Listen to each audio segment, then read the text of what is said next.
दोस्तों ये है फाइकस टिंक्टोरिया। आप देख सकते हैं पत्ते सैंड पेपर की तरह होते हैं। कभी कभी ये पत्तों का शेप भी चेंज हो जाता है, इस तरह से ट्राइफोलिएट की तरह बन जाता है, कट देखने को मिलता है और बहुत ही खुरदुरे पत्ते होते हैं। तो ये थोड़ा डेलिकेट रहता है ट्रेनिंग करने के लिए, क्योंकि पहले भी मेरा प्लांट चला गया था तो उसके साथ थोड़ा पेशेंस रखना पड़ता है। उसका रिएक्शन देख के ही उसके साथ काम किया जा सकता है।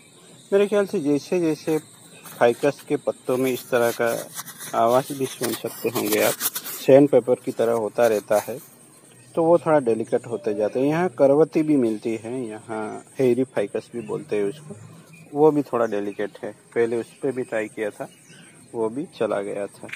तो अभी उसका रिएक्शन ठीक है, तो मैं सोच रहा हूँ उसका ट्रिमिंग कर लूँ। अगर ट्रिमिंग नहीं करेंगे तो जैसे हम आजकल देख रहे हैं अनबैलेंस हो जाता है।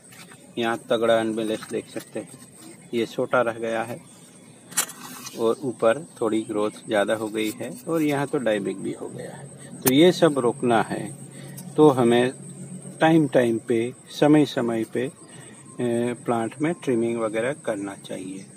तो यहाँ बहुत सारा आप देख सकते हैं वायर बाइट भी हुआ है। किसी ने पूछा था आपके प्लांट तो अच्छे रहते हैं पर वायर बाइट क्यों हो जाते हैं। तो दोस्तों प्लांट ज़्यादा होने के कारण और कभी कभी हेल्दी सोइल मिक्स है तो ग्रोथ ज़्यादा रहता है। तो हम जब तक दूसरी बार इस प्लांट पे ऑब्जर्व करें तब तक तो वहाँ वायर बाइट भी हो जाता है। बट वायर बाइट ज़्यादा नहीं होने देना चाहिए, ये थोड़ा ज़्यादा ही हुआ है।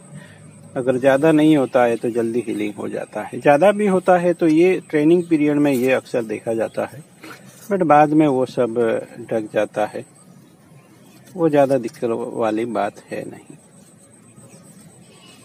तो जहाँ जहाँ इस तरह वायर मार्क है वो वायर में निकाल देता हूँ। पहले हमारे यहाँ करवती भी रेयर थी, अब जहाँ देखे करवती नज़र आती है, बहुत फैलाव बढ़ गया है। और ये फाइकस भी पहले बहुत ही रेयर था हमारे यहाँ, बट हमारे खेतों के नज़दीक वाले खेत में ही लगा है और उसमें फ्रूट भी आते हैं, बड़े अच्छे दिखते हैं। तो हमारे घर के नज़दीक से ही मैंने इस प्लांट को हार्वेस्टिंग किया था, बढ़िया सटे पर था। ऑरेंज कलर के फ्रूट आते हैं, बहुत ही बढ़िया दिखते हैं, बट थोड़ा ट्रेनिंग मुश्किल रहता है। तो चलिए हम निकाल देते हैं उसको, उस ब्रांचों को, क्योंकि हमें अनबैलेंस ठीक करना है। तो ये टॉप ब्रांच पहले प्रायोरिटी देनी है, जिससे क्या होगा कि यहाँ ज़्यादा न्यूट्रिशन ज़्यादा हाइट वाली ब्रांच को ही मिलता है, इसलिए। और लोअर ब्रांच को हमने ज़्यादा नहीं छेड़ा था पिछली बार। पुराना वीडियो का लिंक मैं दे दूंगा ढूंढ के, आप एक बार वीडियो की डिस्क्रिप्शन जरूर चेक करें। टाइटल के ऊपर क्लिक करना होता है, ये देखिए पूरा वायर अंदर चला गया था। तो टाइटल पे क्लिक करेंगे तो नीचे कुछ लिंक मिलती है, जिसमें जाके आप देख सकते हैं पुराने वीडियो। चलिए ये भी ट्रिम कर लेते हैं। तो ये कभी भी हम ट्रिम नहीं कर सकते ऐसे ही प्लांट को। अभी प्लांट का रिएक्शन अच्छा है तो मैं ये रिस्क ले रहा, और उसको हमने ऐसे ही बढ़ने दिया था, जिससे ये थोड़ा मोटा हुआ है ऊपर की ब्रांच से, वही हमें चाहिए, तभी प्लांट प्रोपोर्शन में रहता है। तो हमारी यही ट्रिमिंग टेक्निक है। ये लोअर वाली ब्रांच हम निकाल भी सकते हैं। तो इस तरह से हमें अनवांटेड ब्रांचों को ढूंढना पड़ता है। यहाँ देखिए एक और हमें अच्छी लगने वाली ब्रांच अनवांटेड है। देखिए इतनी नज़दीक अगर ब्रांच होती है तो वो तो मैं निकाल ही देता, बाद में बड़ा खराब लगता है। तो वो ध्यान में रखें दोस्तों। आपके पास नया भी स्टॉक है तो आप ऐसे ही करके ब्रांचों को कम कर सकते हैं। यहाँ 3 ब्रांचें हो जाती है, तो जो अनहेल्दी लगे उसको निकाल देते हैं, ये बीच वाली, और उन दोनों को हम 2-3 इंटरनोट के या 4 इंटरनोट के बाद हम इस तरह से ट्रिम कर सकते हैं। वैसे तो ये एक जगह से बनी है, बट यहाँ आगे पीछे कोई ब्रांच है नहीं, तो उसको हम अभी रखेंगे। यहाँ भी देखिए एक ही जगह से 2 वो अनवांटेड हो जाती है, और उसको भी पिंच करते हैं जिससे उसमें नई जान आए। और इस ब्रांच को हम छोड़ रहे हैं, क्योंकि ये मोटी है और ये छोटी है, तो उसको थोड़ा बड़ा करना है। तो एज अ सेक्रीफाइस यानी बाद में इस प्लांट ब्रांच को हटाना होता है। ये भी लोअर ब्रांच है दोस्तों।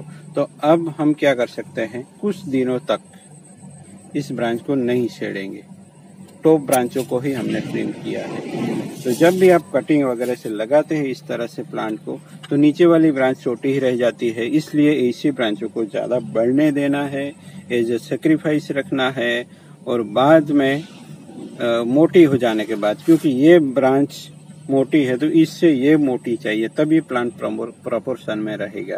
तो इसलिए इन ब्रांचों को मैं छेड़ूंगा नहीं। जितना आप ब्रांचों को खुला छोड़ देंगे इतना ये जल्दी मोटा होगा। और ये भी देखना है कि ऊपर की ब्रांचों में उसका असर ना होने लगे। अगर न्यूट्रिशन की कमी लगे ऊपर की ब्रांचों में, ठीक ठाक ग्रोथ नजर ना आए, कहीं डायबैक दिखने को मिले, तो इस ब्रांच को हमें ट्रिम करना होता है।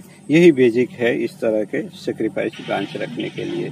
तो हमें चाहिए दोस्तों इस ब्रांच से ये ब्रांच मोटी, इसलिए हमें अभी इसको मोटा करना है, उसको बढ़ने देंगे जैसे भी पड़े, क्योंकि हमें तो इसको ट्रिम ही करना है। बाद में मोटी होने के बाद फिर से नई सिरे से उसकी ट्रिमिंग शेपिंग वगैरह होगी। और ऐसा प्लांट जो कि थोड़ा डेलिकेट है ट्रेनिंग के लिए, ऐसे प्लांट में इस तरह से लीफ नहीं हटाया देते हम। यानी थोड़ा अगर आपको रिस्की लगता है तो प्लांट के लीफ डिफोलिएशन ना करें, तो इसमें ग्रोथ आने की संभावना ज़्यादा रहती है दोस्तों। तो चलिए दोस्तों, आज के लिए इतना ही। आशा करता हूँ वीडियो पसंद आया हो, नए हो तो जरूर सब्सक्राइब करें। आपके यहाँ अगर इस तरह का फाइकस अवेलेबल है तो जरूर ट्राई करें। नर्सरी में तो नहीं मिलता होगा, ये वाइल्ड है बट अच्छा है। और देखिए टेपर कितना बढ़िया है इस प्लांट का। यहाँ डेड वुड भी तब से है अब तक। फाइकस में इतना ज़्यादा ये वुड टिकता नहीं, पर इसका वुड टिका है, अब तक है। और यहाँ बहुत ही बढ़िया सा होलो भी बना हुआ है। तो उसे देख के ही मैंने इस प्लांट को हार्वेस्ट किया था, नहीं तो मैं इसको छोड़ देता। तो चलिए दोस्तों, मिलते हैं किसी और नई टॉपिक के साथ। ऐसे ही बने रहे और प्यार देते रहे, सेफ रहे, डिस्टेंस रखे और अपने आप को बचा के रखे। Thank you for watching.